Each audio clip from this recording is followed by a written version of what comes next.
The 911 dispatch audio is cold, sterile.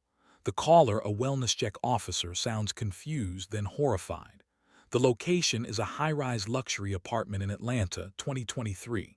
The victim is Marcus Croft, 54, a tech mogul, the last surviving member of a once prominent Georgia family. The scene is immaculate.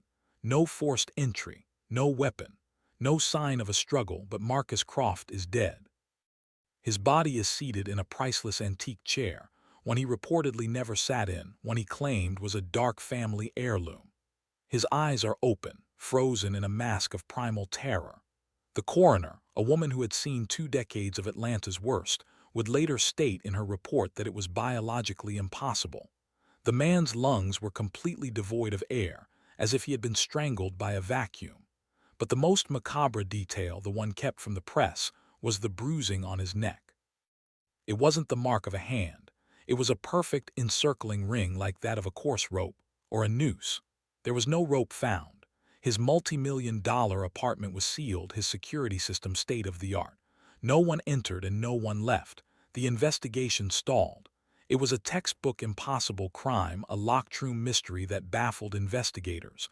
But this wasn't a new crime. It was the end of a very, very old one. This was not a murder. It was the final, horrifying collection of a debt, the fulfillment of a promise made 2 centuries prior. To understand the disturbing death of Marcus Croft, one must look back. Back to the red clay of 1820 Georgia, to a time of horrifying brutality, and to a slave girl who, pushed past the breaking point, unleashed a curse that would annihilate her master's bloodline forever. The investigation into Marcus Croft's impossible death became a quiet, unofficial cold case, but it haunted the lead detective. How could a man asphyxiate in his own sealed apartment? The detective, searching for any familial motive, began digging into the Croft lineage. The family, he found, had a dark history. They weren't just old money, they were cursed money. He found forums, old newspaper clippings, and academic whispers of the Croft blight. A pattern of inexplicable deaths, madness, and sterility that plagued the family for 200 years. The true key, however, was found in Marcus's attic, locked in a climate-controlled safe. It was a brittle, leather-bound journal. It did not belong to Marcus. The ink was faded, the handwriting precise. It was the plantation ledger of Silas Croft, dated 1819. The front pages were meticulous accounts of cotton yields and property, but the back pages were different. The writing was jagged, panicked. It described crop failures, livestock born with horrifying deformities, and a pervading shadow in the house.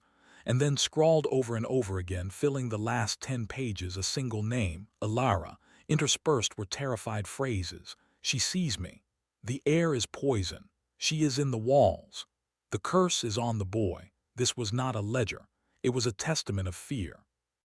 To understand the terror that gripped Silas Croft in 1820 and the horror that claimed Marcus Croft in 2023, we must journey back to the place where the nightmare began. The Red Oaks Plantation. 1820, Oglethorpe County, Georgia. The air in the deep south was not sweet with magnolia and jasmine. It was thick, humid, and heavy with the scent of raw cotton, sweat, and something else, a metallic tang of fear. This was the kingdom of Silas Croft. His plantation, Red Oaks, was a monument to his avarice. The big house was a pristine white, a cruel pearl shining against the backdrop of the blood-red clay soil. The name Red Oaks was, perhaps, a horrifying prophecy. Silas Croft was not just a landowner. He was a master of a macabre domain. He was a man of cold, calculating cruelty. Unlike other masters who ruled with explosive, drunken rage, Croft's evil was methodical. He believed in order. He believed in breaking the human spirit not with a single snap, but by slowly, meticulously grinding it down. He saw his slaves not as people, but as investments, and he protected his investments with a chilling detachment that was, perhaps, more terrifying than open hatred. He was a man of God on Sunday, and a demon the other 6 days of the week. His footsteps on the wide veranda were a metronome of dread, each one a hammer blow against the pressurized silence of the plantation. The slaves who worked his fields, who served his table, who raised his children, knew a special kind of terror, the terror of predictability. They knew that any infraction, no matter how small, would be met with a punishment that was not just swift, but creative in its cruelty. A forbidden lesson in the horrifying capacity of man. The family within the big house was a microcosm of the plantation's rot. Annabel Croft, Silas's wife, was a pale, nervous woman, her spirit as bleached as the linen she obsessed over. She was a ghost in her own home, her mind eroded by laudanum and a willful, desperate ignorance of the horrors that funded her opulent life. She heard the sounds from the correction shed, but she merely instructed the servants to close the parlor windows tighter. Her complicity was its own kind of evil, a passive monstrosity that allowed the active evil to flourish. And then there was Julian Croft, Silas's son. He was 8 years old in 1820, a small, pale boy with his father's cold eyes. Julian was the vessel for the Croft legacy. He was being sculpted in his father's image. Silas would take the boy to watch the punishments, instructing him in the management of property. Julian was taught that mercy was weakness, that empathy was a financial liability. The boy was trapped, learning to be the monster his father demanded, even as some small, childish part of him recoiled. It was this boy, Julian, who would become the first true inheritor of the curse. He was the bloodline specified in the coming darkness. The plantation was a closed system of absolute power and absolute suffering, a pressure cooker of resentment simmering beneath a veneer of southern hospitality. It was a system that could not last. And it was into this fortress of cruelty that the girl, Ilara, watched and waited. Ilara, her name does not appear in Silas Croft's primary ledger, not as a purchase, not as a field hand, not as property. This is the first mystery. She appears only in the frantic scribbles at the end. In the slave quarters, however, she was known. She was a house slave brought to Red Oaks as part of Annabel Croft's dowry. She was slender, silent, and possessed eyes that seemed to absorb everything. Other slaves described her as spectral. She moved through the big house without a sound, a shadow that polished the silver and turned down the beds. She saw the true nature of the Crofts, Annabel's addictions, Julian's cultivated cruelty, and Silas's meticulous, horrifying sadism. She saw it all and she said nothing. Her silence was often mistaken for docility. Silas Croft barely registered her existence. This was his first and most fatal mistake. Ilara was not empty, she was full of a history that the masters sought to erase. She was the fourth generation born in bondage, but her great-grandmother had been taken from the coast of West Africa, from a village that practiced the old ways. This great-grandmother had been a Baba Yaga, a wielder of roots, a speaker to the unseen. And the knowledge, though banned by masters and missionaries alike, had been passed down, whispered in darkness, encoded in songs, hidden in plain sight. Ilara knew the properties of the swamp herbs. She knew the meanings of the signs. She understood that the world seen was only a fraction of the world that was. She held this forbidden knowledge close, a secret shield against the daily horrors of Red Oaks. This forbidden history was Ilara's only inheritance. In a world where masters owned the bodies, the labor, and even the children of the enslaved, the one thing they could not fully conquer was belief. The spiritual practices of the enslaved were a hybrid, a fusion of desperate Christian faith and the potent, resilient roots of African spirituality. This fusion, what would be called hoodoo or root work, was not about abstract salvation. It was about power.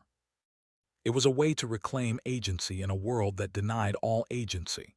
It was used for protection, for healing, for finding love. And it was used for justice, or in a place like Red Oaks for revenge. Ilara was not a monster. She was a young woman, perhaps only 19, who had been systematically dehumanized, brutalized, and stripped of everything. She, like all the others, endured. She waited for a deliverance that seemed like it would never come. But the human spirit can only be compressed so far before it either shatters or explodes. The masters of Red Oaks, in their arrogance, never once considered that their property might have access to a power greater and darker than their own. They feared insurrection of the flesh, the machete in the night. They never once feared an insurrection of the spirit. They never feared a curse.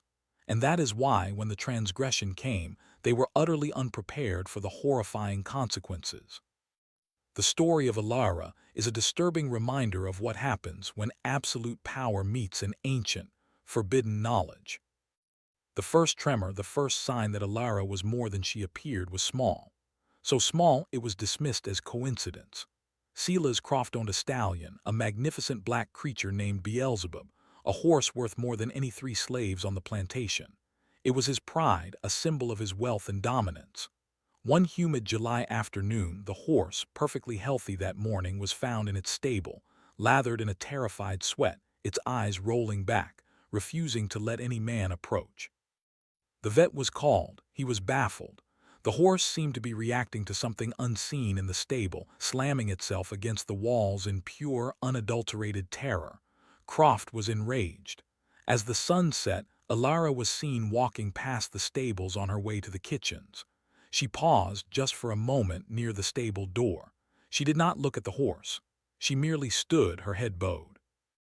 The stable master, watching from a distance, later swore he saw her scatter a small handful of gray powder across the threshold. He thought nothing of it. By morning, Beelzebub was dead. The vet called it an aneurysm, a fit. But the stable master, when he found the horse, noted its final expression. The same wide-eyed, frozen terror that would, 2 centuries later, be found on the face of Marcus Croft. Silas Croft grieved the loss of his investment. He never once connected it to the silent house slave who had walked by. Alara's power was in her invisibility, and she was just beginning. If you are finding this dark history as compelling as it is disturbing, and you wish to support our exploration of more forbidden stories like this one, consider subscribing to the channel. The archives of the past are filled with macabre cases that history has tried to forget, and we are committed to unearthing them. Because what happened next at Red Oaks Plantation would escalate from a dead animal to a full-blown supernatural assault, a horrifying act of vengeance that would shatter the boundaries between the world of the living and the realm of the damned. The incident with the horse was a test, a calibration of her power. Alara now knew it worked. She knew the herbs, the whispers, and the intentions she held were strong enough to touch the seen world. But this act had not been one of true malice. It had been perhaps a simple exertion of will, a small blow against her master's pride. But what was coming next was not small. It was not a test. A line was about to be crossed. Silas Croft, in his arrogance, was about to commit an act so profoundly cruel, so unforgivable that it would tear open a veil. He was about to provide Alara with the one ingredient she lacked, a motivation born of pure, undiluted, and righteous rage. The plantation system was built on countless last straws. Alara was about to find hers, and with it, she would find the strength to invoke a curse that demanded not just suffering, but total, generational annihilation. The transgression. It is a moment lost to official record, a crime that would have been considered unremarkable in 1820. It survives only in the whispers, the folklore passed down by the descendants of Red Oak slaves, and in the panicked, disjointed confessions in Silas Croft's own journal. Alara had one thing in the world that she loved. It was not a person. To love a person, a mother, a lover, a child, was a dangerous vulnerability on a plantation. Families were shattered on the auction block as a matter of course. Alara's love was simpler and safer. It was a small, crudely carved wooden bird, a whittled effigy given to her by her mother, who had received it from her mother. It was a tangible link to her banned past, to the African great-grandmother she never knew. It was her only heirloom, her only piece of identity. She kept it hidden in the floorboards of her small pallet in the house's attic quarters. She would hold it at night, a tiny, splintered piece of comfort in a world of profound horror. And one day, Annabelle Croft, in a laudanum-fueled fit of paranoia, accused Alara of stealing a silver locket. The locket was, in fact, simply misplaced by Annabelle herself. But a master's accusation was a conviction. The house was searched. Silas Croft, in his methodical way, had Alara's meager quarters torn apart, and he found the bird. Silas Croft held the small wooden bird in his hand. He looked at it. He looked at Alara, who was forced to stand before him in the grand foyer, his wife and his son Julian watching. Alara, for the first time, showed emotion. Her eyes, usually so flat and observant, were wide, pleading. She didn't care about the false accusation of theft. She only cared about the bird. Croft saw this. He recognized the look of love, of attachment. And to a man like Silas Croft, any attachment in a slave was a threat to order. It was a sign of an inner life he did not own and could not control. He held the bird up. He smiled. "You steal my wife's property," he said, his voice calm, "and you hoard your own. This thing is an idol. It is a heathen's trinket." The locket, he knew, would turn up. That didn't matter. The lesson mattered. Alara fell to her knees, her hands clasped. She didn't make a sound. She just pleaded with her eyes. This, too, offended him. He turned, the bird in his hand, and walked to the grand fireplace. He tossed it into the flames. Alara let out a sound, a choked, guttural gasp. It was the sound of a spirit breaking. She watched as the small piece of her past, her only link to her ancestors, blackened, curled, and turned to ash. Silas Croft turned back, satisfied. Let that be the end of it. But it was not the end. It was the horrifying beginning. He had not just burned a piece of wood. He had burned the last thread of mercy in Alara's soul. He had given her a reason. This single act of casual, psychological cruelty was the pivot point, the broken effigy, the severed link. Silas Croft had intended to demonstrate his total power, to remind his property that they could possess nothing, not even a memory. Instead, he had unleashed something he could not possibly comprehend. Alara stood. She looked at the ashes in the fireplace. She looked at Annabelle, who was weeping with relief that the ordeal was over. She looked at Julian, the 8-year-old boy who was watching her with a strange, fascinated curiosity. And then she looked at Silas Croft. For the first time, she did not look away. She held his gaze. Her eyes were no longer pleading. They were no longer empty. They were two pits of black, bottomless cold, a coldness that seemed to suck the warmth from the room. Croft, for the first time, felt a flicker of something. Not fear, he wouldn't call it that. Unease.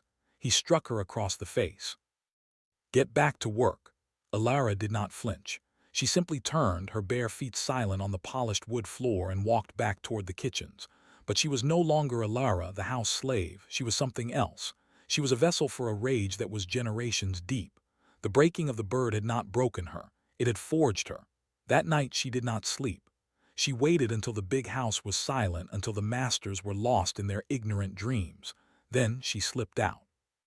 She vanished into the humid Georgia darkness, moving silently toward the swamp at the edge of the property.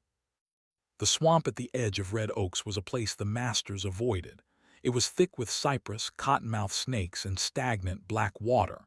It was also, according to slave folklore, a place of power. It was the liminal space between the living and the dead, a place where the veil was thin. It was here that Alara went, guided by a knowledge that ran deeper than her blood. She was not running away. She was going to work. For 3 nights, Alara performed her duties in the house with a chilling, robotic precision. But her spirit was in the swamp. She gathered things: gnarled roots from the water's edge, Spanish moss that hung like funeral shrouds, red clay from the banks of the creek, and most importantly, grave dirt from the unmarked slave cemetery, a place of profound sorrow and power. She took it from the oldest grave, the one belonging to a man who had died under Silas's lash. She was preparing the components. She was building her spiritual arsenal. The other slaves began to notice the change. Alara seemed to be vibrating with a silent, cold energy. They gave her a wide berth. They whispered. They knew, in a way the Crofts could not, that something was shifting. The air on the plantation felt different. It was heavy, charged, like the moments before a lightning strike. Alara was weaving a web, and the masters of Red Oaks were blissfully walking straight into it. She just needed one final, critical component. A piece of the bloodline itself. To curse a man, she needed a piece of him. His hair, his nails, his blood. To curse his bloodline, she needed something more. She needed a link to him and to his future. She needed a link to Silas and to his son, Julian. And Silas Croft, in his arrogance, provided it. The next day, Silas cut himself while shaving. He cursed, wrapped a cloth around his chin, and threw the blood-stained linen onto the floor for the house slave, for Alara to clean. He then went to his son's room, ruffling the boy's hair, unaware that he was sealing his child's fate. Alara, collecting the soiled linens, found the cloth. The blood was still wet, her master's essence. Later that day she was tasked with mending Julian's shirt. She carefully, secretly snipped a lock of the boy's fine, pale hair, hiding it in her palm. She now had it. The past, the grave dirt, the present Silas's blood, and the future Julian's hair. She had the link. She had the rage. And she had the forbidden knowledge. That night, the final night, she slipped out of the house, past the patrols and back to the swamp. She was carrying her components and the ashes of the burnt wooden bird which she had painstakingly collected from the fireplace. The ritual was about to begin. The moon was a sickly sliver, the air deathly still. The horrifying power that Alara was about to summon had lain dormant for generations, waiting for a grief and a hatred strong enough to awaken it. The ritual was an act of terrible, desperate creation. In a dark clearing hidden by cypress trees, Alara laid out her items. She mixed the red clay with the swamp water. She added the grave dirt, the ashes of the bird, the blood-soaked cloth, and the lock of Julian's hair. She stirred it all together, not with her hands, but with a shard of bone she had found in the woods. As she worked, she whispered. The words were not English. It was a guttural, ancient dialect, the ghost of a language her great-grandmother had spoken. She was calling on the old gods, the spirits of the water and the earth, the spirits of the ancestors who had died in the fields, their justice denied. She was binding the essence of the crofts to the suffering of the land itself. But a curse of this magnitude, a curse designed to annihilate a bloodline, demanded a far greater sacrifice. It required a catalyst. It required her. Alara took the bone shard and sliced open her own palm, letting her own blood, the blood of the oppressed, pour into the mixture. It was a horrifying alchemy, her pain, her rage, her life force fused with the genetic essence of her masters. She molded the concoction into two figures, two crude, wet clay effigies, one large, one small, a father and a son. Then she took the last of her ingredients, a handful of rusty, banned coffin nails stolen from the overseer's shed. She drove them into the dolls one by one, and as she did, she spoke the final words, the curse. The curse was not a simple wish for bad luck. It was a detailed, horrifying contract. She did not ask for their deaths. That was too quick, too merciful. She asked for something far more macabre. She cursed the blood. She cursed the line. For Silas, she cursed his mind. She decreed that he would see her in every shadow, hear her in every silence, until his sanity frayed and his legacy rotted from the inside out. For Julian and all the children after him, she cursed their future. She cursed their fertility. The blood that flows in this boy shall thin, she chanted, her own blood dripping onto the clay figures. It shall sour, it shall bear no fruit, and if by some trick it does, the fruit shall be blighted. It shall be born in shadow, live in madness, and die in terror. She bound their bloodline to her suffering. She decreed that the Crofts would never again know peace. They would never again know a natural death. The line would wither, generation by generation, until it was extinguished, just as her own family line had been extinguished by their cruelty. The curse was sealed. As she finished, a cold wind tore through the swamp, a sound like 1,000 tortured screams. The sound was so loud, so unnatural, that it woke the overseer in his nearby cottage. He grabbed his rifle and his dogs. He found her. He found Alara kneeling in the clearing, covered in her own blood, the two horrifying effigies at her feet. She did not run, she did not resist, she simply looked up at him and smiled. She was dragged back to the big house, bound and bleeding. The overseer, terrified by what he had seen, threw her at Silas Croft's feet on the grand veranda. The two clay dolls pierced with coffin nails were presented as evidence. Witchcraft, the overseer spat. She was conjuring in the swamp. Annabel Croft screamed and fainted. Julian watched from his bedroom window, his face pale. Silas Croft, however, looked at the effigies, one with his blood, one with his son's hair, and he was gripped by a cold, primal fear. This was not a simple slave transgression. This was a banned dark art. This was an attack. In 1820 Georgia, the accusation of witchcraft, especially linked to slave rebellion or conjuring, was a death sentence. But Croft's rage was now competing with his nascent paranoia. He needed to make an example. He needed to exterminate this. He had her tied to the massive red oak tree in the front yard, the very tree that gave the plantation its name. He intended to whip her to death. But as the first lash struck, Alara did something no one expected. She began to laugh. It was not a sound of madness. It was a sound of victory, a cold, horrifying laugh that echoed across the grounds. With every blow, she laughed louder. The other slaves, forced to watch, were frozen in terror. The lash tore her back, but her spirit was unbreakable. She had already won. Her curse was in motion. Her blood, now spilled on the roots of the red oak, was a final, horrifying seal. This defiance drove Silas Croft into a frenzy. The laughing. It was unnatural. He couldn't break her. He realized with dawning horror that the whipping was only making her stronger, feeding the ritual he didn't understand. "Stop," he commanded. The overseer paused, the bloody whip in his hand. The silence was deafening, broken only by Alara's ragged breathing and her low, terrifying chuckle. "She is a witch," Croft declared, his voice shaking with a rage that was really fear. "She has brought a band evil to this house. She will not be buried in consecrated ground. She will be an example." He ordered the overseer to hang her. From the very red oak she was tied to. This was the final, fatal mistake. The hanging was swift. As the noose tightened, Alara's laughter stopped. She lifted her head. Her eyes, bloody and swollen, found Silas Croft. They found his son, Julian, still watching from the window. She spoke no final words. She didn't need to. Her gaze was the curse. Her death was not an execution. It was a sacrifice. It was the catalyst that activated the horrifying contract she had written in the swamp. As her body went limp, a sudden, cold front moved in, a freak weather event in the Georgia heat. The sky turned a bruised, sickening purple. The great red oak tree, as if struck by an invisible force, split down the middle, one massive branch crashing onto the veranda of the big house, shattering the very spot where Silas Croft had stood moments before. The curse was active, and it had come for the house of Croft. The aftermath was immediate. The macabre energy unleashed by Alara's ritualistic death did not dissipate. It settled. It soaked into the red clay, into the foundations of the house, into the very DNA of the Croft bloodline. That night, Annabelle Croft, who had been heavily sedated with laudanum, woke from a screaming nightmare.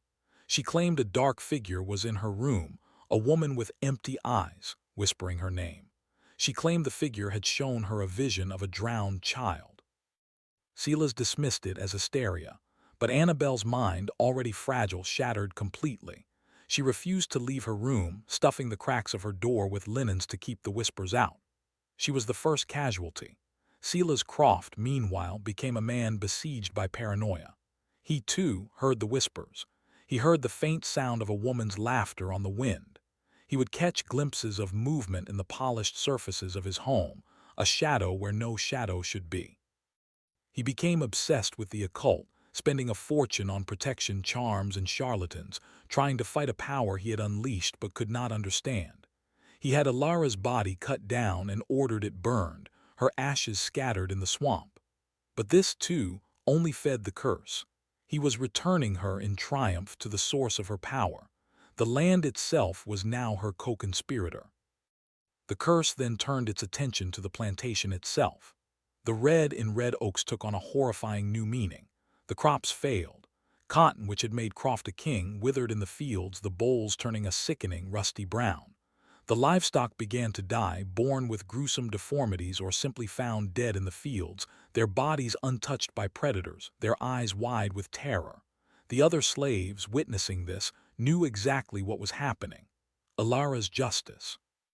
They whispered her name with a mixture of terror and reverence. The plantation was bleeding out. But the most disturbing event, the one that truly confirmed the curse, happened to Annabelle.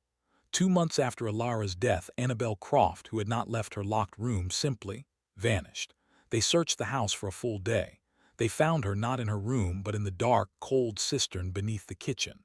She had drowned in 3 feet of water. It was ruled a suicide, a tragic result of her madness.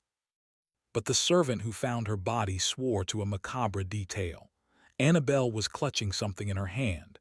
It was a small, crudely carved wooden bird, the very one Silas Croft had thrown into the fire. The message was clear. Alara was here, and she was just getting started. If you feel a chill running down your spine, you're not alone. This is not just a ghost story. It's a cold case of generational vengeance. a documented haunting that stretches from the antebellum South to the 21st century. The histories that are forbidden, the ones banned from polite conversation, are often the most terrifying because they are real. If you want to ensure you don't miss the next chapter of this horrifying investigation, subscribe now and click the notification bell. Because the curse was just beginning to feast on the Croft bloodline. Silas Croft, now a widower, a ruined farmer, and a haunted man, was left with only one thing: his son, Julian, the boy who had watched it all. The boy whose hair was part of the clay effigy. The curse, having claimed its first generation of victims, Annabelle's sanity and Silas's fortune, now turned its full, horrifying attention to the future. The bloodline. The part of the curse that promised madness, sterility, and terror. Silas, in his panic, made one last, desperate move. He sold the blighted plantation, Red Oaks, for pennies on the dollar. He took Julian and fled Georgia, moving to Savannah, hoping to escape the shadow that had consumed his life. He believed he could outrun the curse. He was tragically, horrifyingly wrong. The curse was not in the land. It was in his son. Silas Croft died in 1845, a broken, destitute man. He was found in a cheap boarding house in Savannah, having hanged himself. The official report cited financial ruin, but those who found him noted that his room was filled with hundreds of pages of frantic, illegible writing, all of it trying to map out a defense against the shadow. His death was ruled a suicide, but in the context of the curse, it was an execution. He died by the noose, just as Alara had. Her first act of symmetrical, macabre justice. This left Julian Croft, now a young man, as the sole heir to the curse. Julian had grown up under the shadow of his father's paranoia and the memory of that horrifying night at Red Oaks. He was a quiet, nervous man, determined to rebuild the family name. He married, hoping to establish a new, clean dynasty. This is when the second part of Alara's curse manifested, the curse on the bloodline. Julian's wife, a healthy young woman, suffered 3 stillbirths. Each one, the midwife reported, was unnatural. The children were malformed, blighted in the womb. The couple was devastated. After a 4th pregnancy, a child was finally born alive, a son. They named him Thomas, but the child was not right. He was sickly, pale, and most disturbing of all, he did not cry. He would sit in his cradle for hours, his eyes wide, tracking something unseen across the ceiling. Julian Croft's life became a living nightmare. He had a son, but the boy was an empty, spectral presence in the house. As Thomas grew, his disturbing nature became clear. He was mute. He never spoke a single word, but he would often be found whispering to himself, a dry, guttural, voiceless sound that chilled his parents to the bone. He had horrifying night terrors. He would wake the house with screams, claiming a laughing woman was sitting on his chest, choking him. Julian, remembering his childhood, remembering Alara's laugh as the whip struck her, knew exactly who the woman was. The Civil War came and went, destroying the last vestiges of the old Southern aristocracy, but the Croft curse endured, indifferent to politics and armies. Julian, now an old man, watched his mute, terrified son Thomas grow into a man. Thomas never married. He had no interest in women or in men. He had no interest in anything but staring at the walls, as if watching a perpetual, invisible horror show. The Croft bloodline, which Alara had cursed to thin and sour, was already on the brink. Julian died of a heart attack, screaming that Alara was in the room with him, her hand on his chest. Thomas, the blighted fruit, was now the last of the line. It seemed the curse would end there, with one generation of madness and one of sterility. But Alara was not finished. The story of the Crofts should have ended with Thomas, the mute, haunted son. But the curse, it seems, had a flair for the macabre. In 1899, on his deathbed, Thomas Croft, who had not spoken a word in his entire 50-year life, suddenly sat bolt upright. The attending nurse, in a terrified police report, stated that his eyes opened wide, and he spoke. He spoke in a voice that was not his own. It was a clear, strong female voice, and it spoke a single sentence: "The debt is not paid." Then he fell back dead. The nurse quit. The story was suppressed. But 2 weeks later, a young, destitute woman arrived in Savannah, claiming to be the illegitimate child of Julian Croft from a brief, desperate affair before his marriage. She had proof. She had letters. She was a Croft, and she was pregnant. The curse, it seemed, had allowed this. It had permitted one single, thin branch of the bloodline to survive, not as an act of mercy, but as an act of profound cruelty. It needed more victims. It needed to continue its horrifying work. This new branch of the family, bearing the Croft name but none of the wealth, moved north, settling in Atlanta, hoping to escape the family's dark reputation. They knew nothing of Red Oaks, of Silas, or of Alara, but the curse knew them. It was in their blood, and it was waiting. The 20th century was a century of progress, of technology, of a new world. But for the Crofts, it was a century of escalating, horrifying bad luck. The family, descended from Julian's illegitimate daughter, lived in poverty, a stark contrast to their ancestors. But the shadow followed. The firstborn son of this new line, born in 1902, died at age 5. He drowned. This was not unusual, but the location was. He was found in a perfectly dry, empty attic, his lungs filled with muddy, stagnant water. Water that smelled, his mother said, like a swamp. The police were baffled, ruling it an inexplicable, tragic accident. The next generation, in the 1930s, saw Croft's daughter, Amelia, institutionalized. She was brilliant, beautiful, and by age 20, hopelessly insane. Her diagnosis was schizophrenia, but her delusions were specific. She claimed a dark woman whispered to her from the mirror, telling her to burn the bloodline clean. She set fire to her own home, surviving while her parents perished. She lived out her days in a state hospital, laughing at things no one else could see. The bloodline was thinning, just as Alara had decreed. It was producing madness, sterility, and terror. Each generation was a new course for Alara's insatiable, 200-year-old rage. Each new Croft was born with a target on their back, stalked from the cradle by a curse they didn't even know existed. The pattern was horrifyingly consistent. The Crofts were blighted. Every few years, another macabre headline. A Croft cousin, a promising businessman in the 1950s, ruined by a sudden, inexplicable whispering campaign that destroyed his reputation, leading him to suicide. A Croft bride in the 1970s, discovered on her wedding night having hanged herself from the canopy of her marriage bed. The note she left contained only one word: finally. The family became a dark legend in Atlanta society. They were the cursed Crofts. No one knew the origin, only the outcome. They were a family that ate its own. They were haunted. By the 1980s, the family had dwindled to just one small branch: a father, a mother, and one son. The father, a historian, became obsessed with the family's bad luck. He began to dig. He was the one who eventually found the ruined foundation of the Red Oaks plantation. He was the one who found the county records, the whispers of a slave girl, a hanging, and a witch's curse. He was the one who found Silas Croft's panicked, brittle journal in a Savannah archive. He had found the source. He had found Alara, but this knowledge was not a shield, it was a mirror. The historian, upon reading the journal, suffered a complete psychotic break. He was found in his study, having gouged out his own eyes, screaming, "She sees, she sees." He died in an institution. This left his son, the last one, Marcus Croft. Marcus was a boy when his father went insane. He witnessed the horrifying aftermath. His mother, terrified of the family name, tried to protect him. She told him the stories were just that, stories. She told him his father was just sick, but Marcus knew. He felt it. He felt the cold spots in their home. He heard the whispers, faint, just at the edge of his hearing. He felt the constant, oppressive weight of being watched. Unlike his ancestors, Marcus did not crumble. He reacted with modern sensibilities. He would not be a victim. He devoted his life to insulating himself from the curse. He became a tech mogul, a man of logic, data, and sterile, modern environments. He built his wealth as a fortress.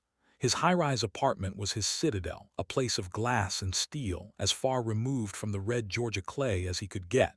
He owned no land. He never married. He would not have children. He was determined to be the last. He would let the Croft bloodline and the horrifying curse attached to it die with him. He believed his technology, his sterile environment, and his refusal to propagate the line would finally starve the curse. He kept his family's dark heirlooms, Silas's journal, the antique chair from the Savannah house, locked away as a reminder of what he was fighting. Marcus Croft lived his life in a state of controlled, hypervigilant paranoia. He was a recluse. His apartment was his sterile bubble. He had the air filtered. He had the security system designed by his own company, a system that was impenetrable. He was a man of the 21st century fighting a 19th century supernatural war. He believed he was winning.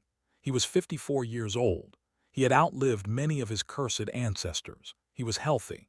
He was childless. The bloodline would end cleanly with him. The curse would be defeated by simple attrition. He had, he thought, found the loophole. Alara had cursed the bloodline, the children. By having none, he had defanged her. He had broken the chain. He would often look at the antique chair, the one his insane father had been found in, the one rumored to have belonged to Julian Croft. He saw it as a trophy, a symbol of his victory. He was the one who had survived. He was the Croft who had won. But a curse born of such profound, righteous rage is not a legal contract. It is not bound by loopholes. Alara had cursed the bloodline forever, and forever had one last, horrifying payment to collect. The curse did not just demand the end of the line. It demanded the line pay. It had waited patiently for Marcus to become the last. And then it came for him. Which brings us back to that night in 2023. Back to the locked room. The sterile, high-rise apartment. Marcus Croft was alone. His security system was active. Every sensor, every camera was operational. At 3:33 a.m., the internal temperature of the apartment, set to a constant 70 degrees, plummeted. It dropped to 34 degrees in less than 2 minutes, a physical impossibility. The security cameras, all of them, flickered, not with static. They recorded for exactly 13 seconds pure, featureless black, as if the very concept of light had been erased. Then they came back on. The apartment was pristine. The temperature began to rise back to normal, but Marcus Croft was now in the antique chair, the one he never sat in. He was seated upright. His eyes were wide. His mouth was open in a silent scream. He was dead. The investigators, reviewing the footage, the sensor logs, were baffled. They called it a ghost in the machine, a data file corruption. They could not or would not accept what the data showed, that for 13 seconds something had manifested, consumed the light, lowered the temperature, and suffocated a man in a way that left no physical trace, except one: the bruising, the perfect, fibrous mark of a rope around his neck. Alara had not been cheated. She had simply waited. She had waited 203 years for the final piece of the bloodline to be in place. And she had claimed it. The cold case of Marcus Croft's death is, for the detectives, a disturbing anomaly, an unsolved file. But for us, for those who have followed the dark thread back to 1820, it is the horrifying conclusion. It is the curse fulfilled. The detective who found Silas's journal, he knows. He won't say it. He won't write it in a report. But he knows that a man wasn't murdered in that apartment. He was harvested. The bloodline of Silas Croft, the man who believed he was a god, the man who ruled his world with an iron fist, was now extinct, wiped from the earth. Every branch, every twig, every leaf rotted away, consumed by a rage that was more patient than time, stronger than modernity, and more powerful than logic. Alara, the silent slave girl, the property, whose only possession was burned for sport, had enacted a justice that was total and absolute. Her curse was a masterpiece of macabre vengeance, a 200-year-long slow-burn horror story that ended exactly as she had decreed. The bloodline was finished. The promise she made in the swamp, with her own blood and the blood of her masters, was kept. The debt was, finally, paid in full. But the fulfillment of the curse did not bring peace. An evil that strong, a rage that potent, does not simply vanish.